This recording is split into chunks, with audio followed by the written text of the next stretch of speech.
No doubt कि अभी थोड़े से क्राइसिस आए हैं, ठीक है, लेकिन as a country, as a nation, हम इस सिचुएशन को भी हैंडल कर लेंगे। अस्सलाम वालेकुम सलाम। आपका नाम? अवैस। अवैस, मेरा आज का सवाल ये है कि अगर हम बात करें इंडिया एंड पाकिस्तान की, तो दोनों के दरमियान कॉन्ट्रोवर्शियल स्टेटमेंट्स चलती रहती हैं। रिसेंटली भी इंडिया ने स्टेटमेंट दिया है कि एक ऐसी कंट्री है जो कि हमारी हमसाया ही है, लेकिन उसने इतने ज़्यादा लॉन्स ले लिए हैं कि अब वो ना तो पे कर पा रहे और साथ में energy crisis, food crisis, economical crisis भी उसको फेस करने पड़ रहे हैं। तो इंडिया डायरेक्ट बोलने की बजाय इनडायरेक्ट बातें क्यों कर रहा है? देखिए, इंडिया ने पहले भी बहुत सारी ना ऐसी रिस्ट्रिक्शंस दी हुई हैं, लेकिन आपको पता है कि यार फ्यूचर में भी है उन्होंने जितनी भी रिस्ट्रिक्शंस दी हैं वो सारी फॉल्स निकली हैं।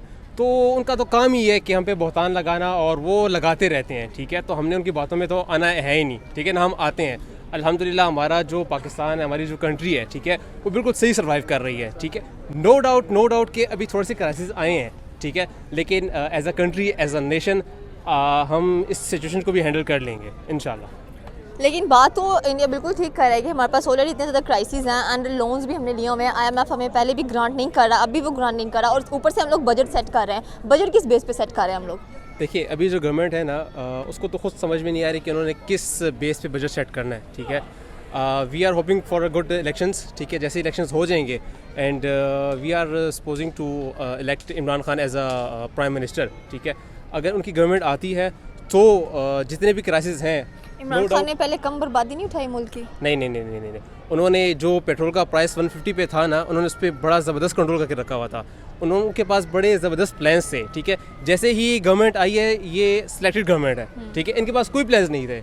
इन्होंने जस्ट टेक ओवर किया है एंड इन्होंने सब कुछ खाली कर दिया। इनके पास कोई प्लान्स नहीं है for the 5 years. Imran Khan के पास प्लान्स थे 3 साल के टेन्योर के अंदर? यस। क्या प्लानिंग थी? देखें, जब भी एक बंदा स्ट्रेटजी के तौर पे अपनी गवर्नमेंट में आता है, ठीक है, उसके पास कोई ना कोई 5 प्लान्स होंगे, 5 ईयर्स के प्लान्स होते हैं, ठीक है। अब वो जिस स्ट्रेटजी पे अपने जो भी उसकी थे उसके प्लान्स थे, उस पर वो काम तो कर रहा है, ठीक है। लेकिन अगर आप उसको पहले ही उसकी गवर्नमेंट से हटा देंगे तो वो क्या खाक अपने प्लान्स पूरे करेगा? हमने उसको पहले ही सेक्रेटरी गवर्नमेंट ने उसको हटा दिया, तो वो क्या अपने प्लान्स पूरे करेगा? Thank you so much. अस्सलाम वालेकुम। वालेकुम अस्सलाम। आपका नाम? शफ़क़त। शफ़क़त, मेरा आज का सवाल ये है कि अगर हम अपने हमसाया मुल्क की बात करें तो नरेंद्र मोदी जो कि उनके प्राइम मिनिस्टर हैं, उनका कहना यह है कि हमारा जो हमसाया मुल्क है उसने अनाप शनाप कर्ज़े लिए हैं, और अब जबकि वो कर्ज़े उतार नहीं पा रहा तो उसका क्या बनने वाला है इन फ्यूचर। उसकी देखा जाए, या तो उसने पाकिस्तान की बात की है या कोई और नेबर की भी बात की है। देखें, उनका जो फर्स्ट टॉपिक होता है, उनके घर से लेके बाहर तक वो होता ही पाकिस्तान है। हमसाये तो हम ही हैं, बट मसला पता है क्या है? वो लोग तो वैसे ही हम लोगों से जलते हैं। कोई भी कंपनी या कोई भी कंट्री, चाहे हम लोग एक कंपनी बनाते हैं तो कर्ज़ा लेना पड़ता है। चाहे हम लोग तो एक बहुत बड़ी रियासत है, पाकिस्तान बहुत बड़ा एक कंट्री है, दुनिया कर्ज़े लेती भी है, देती भी है। तो ज़ाहिर सी बात है, उन लोगों को इतना जलना नहीं चाहिए हमें अगर लोग कर्ज़ा दे देते हैं। बेसिकली सबसे ज़्यादा तो ना अरब ममालिक जो हमें देते हैं कर्ज़े, उन पे होता है कि यार वो उस चीज़ से बड़ा जलते हैं।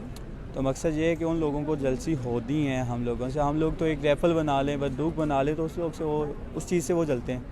अच्छा, मतलब इसी से जल रहे हैं कि पाकिस्तान लोन लेते हैं। कोई अच्छी इम्प्रूवमेंट इस चीज़ के ऊपर नहीं जलना चाहिए उनको? बिल्कुल नहीं जलना चाहिए। क्यों नहीं जलना चाहिए? अब पाकिस्तान और इंडिया का देखें, कर्जा हम लोग ले रहे हैं। बिल्कुल। मैं कर्जा लेता हूँ, आपको कोई परेशानी होनी चाहिए नहीं। तो बस वही यही सीन है। लेकिन हर किसी को बात करने का कोई ना कोई मौका चाहिए होता है ना। जैसे कि इंडिया को मौका मिला हुआ है, वो हमेशा यही बात करते हैं कि पाकिस्तान लोन लेता है, ये सारा सिस्टम करता है। एंड अब उनकी जो हम देखें तो क्राइसिस में भी बहुत ज़्यादा फूड क्राइसिस है, इकोनॉमिकल क्राइसिस है हमारे पास। हमारी कोई चीज़ पूरी नहीं हो पा रही, महंगाई इतनी ज़्यादा यहाँ पे। कौन कहता है कि हमारी चीज़ें पूरी नहीं हैं? वाफर मकदार में पड़ी हैं, मार्केटों में चले जाएँ तो वाफर मकदार में पड़ी हुई हैं, लेकिन महंगी हैं, डबल प्राइस से मिल रही हैं। देखें, ऑल ओवर पाकिस्तान को जब देखा जाए ना इंटरनेशनल लेवल पे, तो पाकिस्तान में कोई चीज़ महंगाई नहीं है, ठीक है। तो बट ये है कि अब हमारी हुकूमतों ने आगे थोड़ी सी स्ट्रेटजी रॉन्ग कर दी हुई है। उस बात पे थोड़ा सा होता है कि चीज़ें अलाइन नहीं है हमारी। जब वो अलाइन हो जाएंगी तो तब हम लोग आगे निकल जाएंगे। कब तक निकलेंगे? 75 ईयर्स हो चुके हैं एंड स्टिल हम आपको 75 ईयर और लग जाने इनसे निकलते निकलते। अच्छा सियासतदान जब हम लोग नहीं लेके आएंगे तब तक हम लोग कभी भी आगे नहीं निकल सकेंगे। फर्स्ट तो हमारा ये मसला है कि हम लोग अपना जो चुनाव करते हैं ना, वो राइट पर्सन को हम वोट नहीं देते। हम लोग तो 5000 रुपये में बिक जाते हैं। मसला ये है, बिरयानी की प्लेट के लिए बिक जाते हैं। तो फिर लोग हम सारे बातें करेंगे ना। एक बंदे का इधर इजी एग्जांपल ये है कि एक बाप होता है, वो नशई होता है, तो महल्लेदार उसके बच्चों को जो होता है ना बातें करते हैं। तो पाकिस्तान का यही अभी हाल हुआ है। जो हमारे बड़े हैं वो सारे चोर डकैत हैं, तो उनके बेटे हैं जो शरीफ हैं, ठीक है। तो उन लोगों ने तो बातें करनी है ना हमें।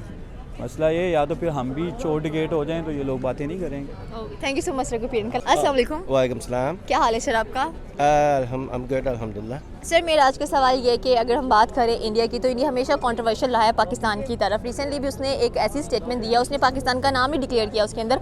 उसने सिर्फ ये कहा है कि एक ऐसा मुल्क है जो हमारा हमसाया ही है, वो लोन लेकर अब उसे लोन उतारे नहीं जा रहे हैं और उनकी क्राइसिस बहुत बढ़ गए हैं कंट्री के अंदर। तो क्या कहना चाहते हैं कि इंडिया क्यों ऐसी कंट्रोवर्शियल स्टेटमेंट देता रहता है?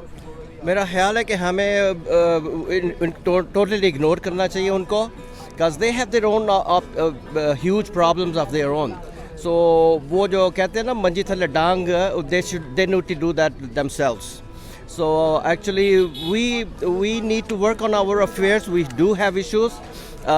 My name is Dr. Shahzad Latif. I'm a PhD in political economics. I'm a chairman of Pakistan Tehreek-e-Nizam. We started a party 2 years ago.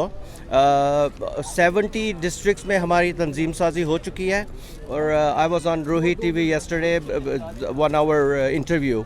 I arrived today in Lahore because I want to get some more exposure in Punjab.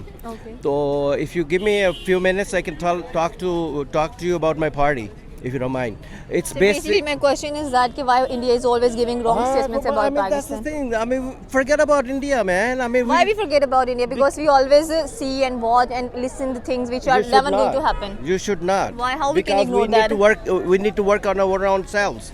We are not working on ourselves. The problem Yeah. is that.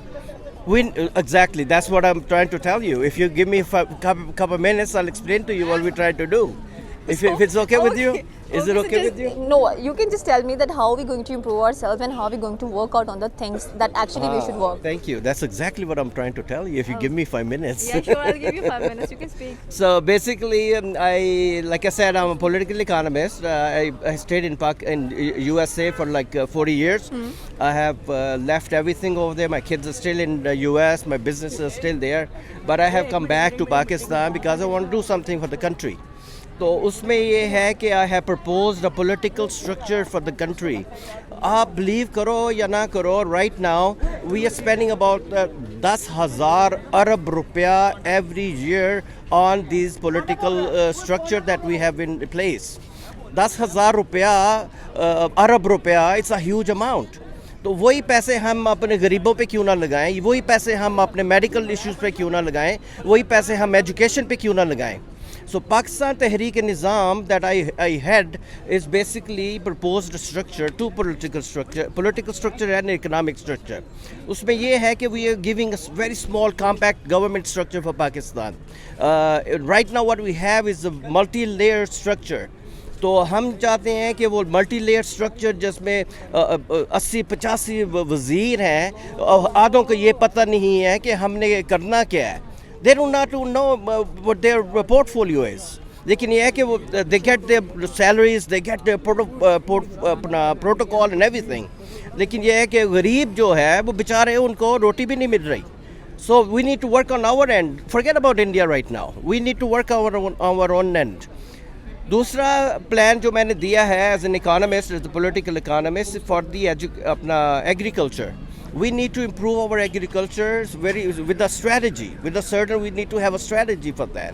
तो उसमें ये है कि हम इंशाल्लाह उसको एक ऐसी स्ट्रेटजी बनाएंगे कि वो हमें बाहर से इंपोर्ट करने की बजाय चीज़ें हम खुद ही अपनी उगाएंगे। और उसमें ये होगा कि आप जो भी चीज़ें उगाएंगे उसमें अब डायरेक्टली कंज्यूमर्स को देंगे rather than having middle people. Middle में क्या होता है कि वो होर्डिंग करते हैं और दूसरे फिर आर्टिफिशियली इन्फ्लेट करते हैं प्राइसेस को। तो we need to work on that.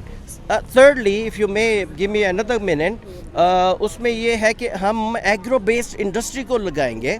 उससे क्या होगा कि आपकी एक इंडस्ट्री लगेगी तो आपकी कमर्शियल टैक्स बेस बढ़ेगी। सेकेंडली, एम्प्लॉयमेंट बढ़ेगी। जब एम्प्लॉयमेंट बढ़ेगी फिर आपके इंडिविजुअल टैक्स बेस भी बढ़ेगा, तो आपका जो फिस्कल डेफिसिट है वो कम होगा। So, I mean, there's a huge thing, there's plenty other things I can talk to you about, but I know you have a very short span of time. Okay, thank you so much, sir, for your opinion.